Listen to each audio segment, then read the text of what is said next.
नमस्कार, पालघर समाचार मध्ये सर्वांचं स्वागत आणि मी अरविंद बेंडगा। बोंडगाव मासुपाडा परिसरातील वीज पुरवठा समस्येवर अखेर तोडगा।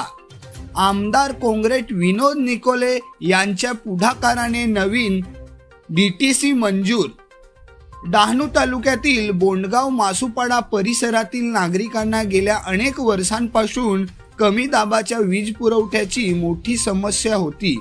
घरगुती उपकरणे, शेतीसाठीचे पंप आणि लहान उद्योगधंदे यावर त्यांचा परिणाम होत होता। मात्र अखेर या समस्येवर कायमस्वरूपी तोडगा निघाला आहे। आमदार काँग्रेस विनोद निकोले यांच्या सातत्यपूर्ण पाठपुराव्यामुळे या भागासाठी नवीन 100 केव्ही क्षमतेचा म्हणजेच वितरण ट्रान्सफॉर्मर सेंटर मंजूर करण्यात आले आहे। तसेच सुमारे 1.5 किलोमीटर लांबीच्या AB केबल LT लाईन बसवण्याचाही प्रशासकीय निर्णय घेण्यात आला आहे।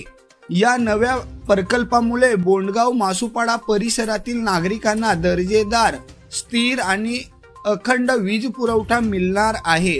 त्यामुळे ग्रामस्थांमध्ये आनंदाचे वातावरण निर्माण झाले आहे। या निर्णयाबाबत ग्रामस्थांनी आमदार काँग्रेस विनोद निकोले यांचे मनपूर्वक आभार मानले आहेत। या प्रसंगी तालुका सेक्रेटरी काँग्रेस रडका कलांगडा, विभागीय समिती सदस्य काँग्रेस जिवल्या बोबा, दशरथ बोंड, युनिट सेक्रेटरी जिगर घोसे, DYFI सदस्य काँग्रेस अजय बोबा, देवजी भुयाल यासह मोठ्या संख्येने ग्रामस्थ उपस्थित होते। सर्वांनी आमदार निकोले यांच्या जनसंपर्कशील नेतृत्वाची प्रशंसा करत त्यांनी गावाच्या विकासासाठी नेहमीच पुढाकार घेतल्याचे गौरवाने सांगितले। पालघर समाचार, अरविंद बेंडगा। नमस्कार।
नहीं